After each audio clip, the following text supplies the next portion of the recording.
Welcome back to my channel. आज हम देखने वाले हैं भरार्पण का अर्थ एवं परिभाषा। तो देखिए, प्रत्ययोजन या भरार्पण से आशय क्या है। तो भरार्पण के नाम से ही स्पष्ट है कि भरार्पण का अर्थ क्या हो रहा है, भार का अर्पण, है ना, अपने कार्य को दूसरे को देना, अपने काम के बोझ को कम करना। ठीक है, तो देखिए, प्रत्ययोजन या भरार्पण से आशय अधिकारों और उत्तरदायित्वों का वितरण करना। क्या कर रहे हैं, उत्तरदायित्व सौंप रहे हैं ना किसी कार्य को करने के लिए, तो अधिकार भी सौंपे जाएंगे। तो इसका क्या करना, अधिकारों और उत्तरदायित्वों का वितरण करना अथवा उन्हें दूसरों को सौंपना क्या कहलाएगा, भरार्पण कहलाएगा, भरार्पण या प्रत्ययोजन। ठीक है, जब एक उच्च अधिकारी अपने अधीनस्थ अधिकारी को कोई कार्य सौंपते समय उसे पूरा करने के लिए आवश्यक अधिकार प्रदान करता है, तो प्रशासन की भाषा में इसे क्या कहा जाएगा, प्रशासन की भाषा में इसे भरार्पण कहते हैं। ठीक है, देखिए परिभाषा भी देख लेते हैं। एफ.जी. मुरे ने क्या कहा, तो इनके अनुसार भरार्पण से तात्पर्य अन्य लोगों को काम सौंपना और कार्य के निष्पादन हेतु अधिकार देना। निष्पादन मतलब उसको पूरा करने के लिए क्या करना, अधिकार देना। ठीक है, और भी दिया हुआ है, देख लीजिएगा। अब चलते हैं इसके अर्थ में। अभी हमने जाना कि भरार्पण का मतलब क्या होता है, अब अधिकारों का भरार्पण कैसे करना है। तो देखिए, अधिकार प्रत्ययोजन या अधिकार भरार्पण। ठीक है, अधिकार प्रत्ययोजन का अर्थ है कि किसी उच्च अधिकारी द्वारा अपने अधीनस्थ को निर्णय लेने या कार्य करने का अधिकार देना। यह एक प्रक्रिया है जिसके द्वारा कोई व्यक्ति अपने काम का कुछ हिस्सा अपने अधीनस्थों को सौंपता है, अपने नीचे के अधिकारियों को सौंपता है, ताकि वे उसे अपनी क्षमता के अनुसार पूरा कर सके। ये क्या कहलाएगा, अधिकार का प्रत्ययोजन। ठीक है, अब देखिए भरार्पण या प्रत्ययोजन की प्रक्रिया। तो प्रत्ययोजन की प्रक्रिया एक विशेष प्रक्रिया होती है। प्रोफेसर न्यूमैन के प्रत्ययोजन की प्रक्रिया के 3 पहलू हैं। पहला क्या है, किसी कार्यकारिणी द्वारा, मतलब जो कार्य करने का काम करती है ना, कार्यकारिणी द्वारा अपने तुरंत के अधीनस्थों को कर्तव्य सौंप देती है। कोई कार्यकारिणी है जो क्या कर रही है, कार्यों को बांटने का काम करती है, तो अपने अधीनस्थों को क्या कर रही है, तुरंत कर्तव्य सौंप देती है। और उन कर्तव्यों को पूरा करने के लिए, दूसरा क्या है, देखो, इन कर्तव्यों को पूरा करने के लिए वायदे करना और साधनों का प्रयोग करना तथा अन्य कार्य करने की आज्ञा सत्ता प्रदान कर देती है। मतलब क्या करती है, एक तो कर्तव्य दे रही है और उस कर्तव्य को पूरा करने के लिए सत्ता दे रही है, अधिकार दे रही है।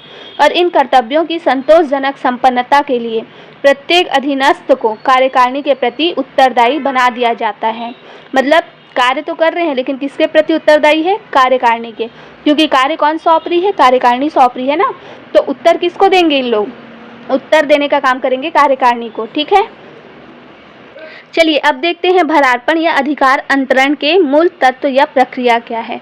तो भरार्पण के मूल तत्व या प्रक्रिया को निम्न प्रकार स्पष्ट किया जा सकता है। पहला क्या है, कार्यभार सौंपना। क्या करना, कार्यभार सौंपना। प्रत्ययोजन के अंतर्गत सबसे पहले निश्चित करना पड़ता है कि कौन से कार्यों का भार सहयोगी प्रबंधकों और कर्मचारियों को सौंपा जाए। मतलब कौन से कार्यों को हमको क्या करना है, दूसरे को सौंपना है। और एक व्यक्ति तब अपने कार्य दूसरे को सौंपता है जब वे कार्य उसकी क्षमता से बाहर होते हैं। अगर कोई व्यक्ति कार्य करने में सक्षम नहीं है तो क्या करेगा, अपने कार्यों को दूसरे को सौंप देगा, अथवा उनके लिए उनके पास पर्याप्त समय नहीं होता है। देखो दूसरा क्या है, अधिकार प्रदान करना। एक तो कार्य को सौंप देना, अब कार्य सौंपे हैं तो उस कार्य को पूरा करने के लिए कुछ तो अधिकार देने होंगे ना, तो अधिकार प्रदान करना। कार्यभार के प्रत्ययोजन के साथ साथ उसे पूरा करने के लिए आवश्यक अधिकार देना भी बहुत ज़रूरी होता है। प्रबंध जब निम्न प्रबंध को कार्यभार सौंपता है तब उसे पूरा करने के अधिकार भी दिए जाते हैं, ताकि अधीनस्थ कार्य को सही रूप में संपन्न कर सके। तो अगर आप कार्य दे रहे हो ना किसी को करने के लिए, तो उस कार्य को करने के अधिकार भी उसको देने होंगे। और क्या है, जवाबदेही, उत्तरदायित्व निर्धारित करना। किसी को कार्य सौंपे हो तो सही से कर रहा है कि नहीं, और नहीं कर रहा है तो क्यों नहीं कर रहा है, तो जवाबदेही क्या है, जवाबदेही भी निर्धारित करना, उत्तरदायित्व भी निर्धारित करना होता है। तो कार्यभार सौंपने तथा अधिकार प्रदान करने से भरार्पण पूरा नहीं होता, वरन उस कार्यों को पूरा करने का दायित्व भी भरार्पण में निहित होता है। जो कार्य सौंपे गए हैं उसको पूरा करना भी उनका दायित्व होता है, और इन दायित्वों को जवाबदेही समझा जाता है, जिसमें यदि व्यक्ति अपना कार्य पूरा करने में असमर्थ रहता है तो इसके लिए उसे उत्तरदायी ठहराया जा सकता है। और इस प्रकार जो भी कार्यभार सौंपा जाता है उसे उचित प्रकार से पूर्ण करना उत्तरदायी कहलाता है या उत्तरदायित्व कहलाता है। ठीक है, अब भरार्पण की आवश्यकता क्या है, तो ये भी देखेंगे। चलिए देखते हैं। देखिए, भरारपण की आवश्यकता क्यों है? तो आधुनिक व्यावसायिक जगत में भरारपण या अधिकारों का अंतरण प्रबंध की एक आवश्यक तकनीक हो गई है, जिसके द्वारा प्रबंधक अपने कार्य का विभाजन इस प्रकार करता है जिससे कि क्या होता है, संपूर्ण कार्य के उस अंश का निष्पादन करे जिसे केवल वो स्वयं ही संगठन में अपनी विशिष्ट स्थिति के कारण प्रभावशाली ढंग से कर सकता है। ठीक है, इस प्रकार क्या होता है, इस प्रकार लोगों की सहायता से वो शेष कार्य को पूरा करने में समर्थ होता है। बिना भरारपण के कोई भी व्यक्ति दूसरों से काम नहीं करा सकता। जब तक आप अपने भार का अर्पण नहीं करोगे, अपने कार्य को दूसरों को दोगे नहीं और उस कार्य को पूरा करने के लिए अधिकार नहीं दोगे और उसको उत्तरदायित्व नहीं बनाओगे, है ना, उत्तरदायित्व उसका निर्धारित नहीं करोगे, तब तक वो भरारपण होगा नहीं।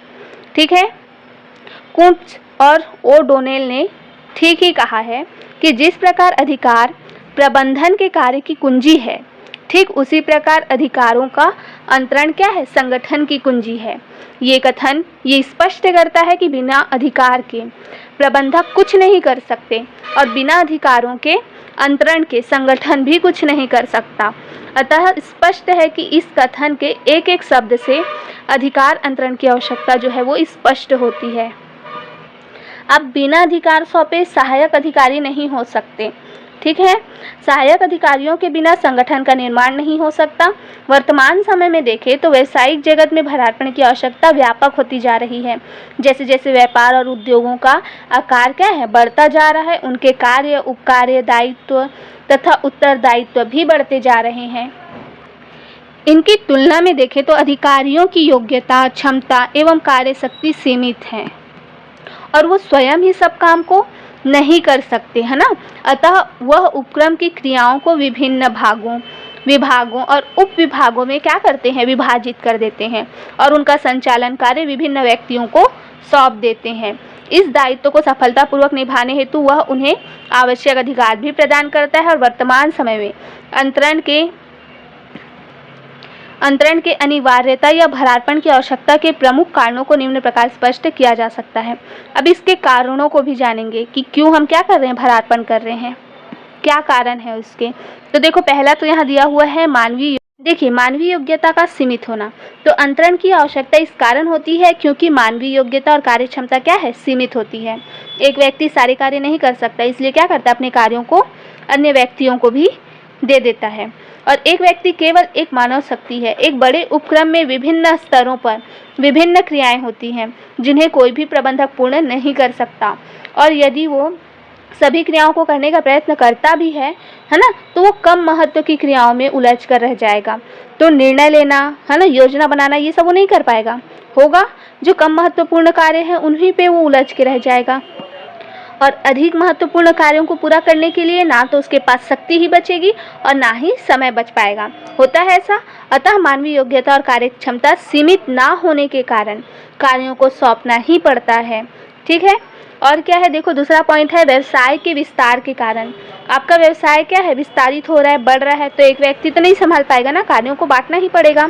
तो जब सर्वोच्च प्रशासन को छोटे छोटे कामों से छुटकारा मिल जाता है तो व्यवसाय के विकास और विस्तार की ओर भी ध्यान दे सकते हैं।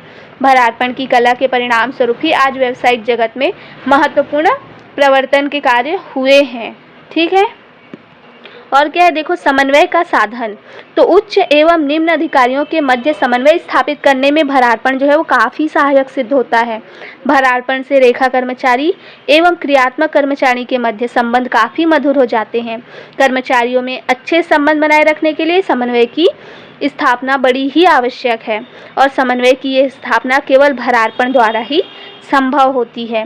तो समन्वय का साधन भी है भरारपण। ठीक है, और देखो कार्यभार के कारण भी भरारपण किया जाता है। तो भरारपण के कारण उच्च अधिकारी के कार्यभार में कमी हो जाती है और वो अपनी शक्ति और समय का उपयोग उपक्रम के महत्वपूर्ण कार्यों को करने में लगा सकता है, क्योंकि वह उपक्रम के महत्वपूर्ण कार्यों को अधीनस्थ अधिकारियों को सौंप सकता है। ठीक है, और क्या, विशिष्टीकरण के कारण। तो आजकल प्रत्येक क्षेत्र में विशिष्टीकरण का बोलबाला है। एक व्यक्ति कितना भी कुशल एवं व्यापक ज्ञानी क्यों ना हो, परंतु वो प्रत्येक क्षेत्र में विशिष्टता प्राप्त नहीं कर सकता। अनेक कार्यों के लिए अनेक विशेषज्ञ होते हैं, है ना, तो अनेक कार्यों के लिए क्या होता है, अनेक विशेषज्ञों की सहायता लेना आवश्यक हो जाता है। और जब वो अन्य व्यक्तियों से काम लेगा तो उसे कुछ ना कुछ दायित्व और अधिकार सौंपने होंगे। बस यही से अंतरण की क्रिया प्रारंभ हो जाती है। और देखिए, अधीनस्थों के नैतिक स्तर में सुधार। तो जिन अधीनस्थ कर्मचारियों को कार्यभार सौंपा जाता है उन्हें अपनी योग्यता तथा कार्यकुशलता का प्रदर्शन करने का अच्छा अवसर मिलता है ना। और भरार्पण के परिणाम स्वरूप क्या होता है, अधीनस्थों के जो पद है उनका वो महत्व बढ़ता है और उन्हें अपने कार्य से अधिक संतोष मिलता है। फलतः उनका नैतिक स्तर और मनोबल दोनों ऊंचा उठता है। ठीक है। अधीनस्थों की पदोन्नति। तो भरार्पण अधीनस्थों को इस बात का अवसर प्रदान करता है कि वे अपने पदों के क्षेत्र को समझने की शक्ति एवं क्षमता का विकास करें। इस प्रकार जब अधीनस्थ कर्मचारी महत्वपूर्ण निर्णय लेने लगते हैं तो उच्च अधिकारी उनकी योग्यता का और अधिक विकास करने के लिए क्या होते हैं, अवसर प्रदान करते हैं। ऐसा होने से अधीनस्थ अधिकारियों की पदोन्नति भी सरल हो जाती है। और क्या है, पर्यवेक्षण एवं निरीक्षण में सुविधा। तो भरार्पण के फलस्वरूप क्या होता है, उच्च अधिकारियों द्वारा पर्यवेक्षण एवं निरीक्षण का कार्य सरल हो जाता है तथा उन्हें इसकी विशेष चिंता नहीं करनी पड़ती।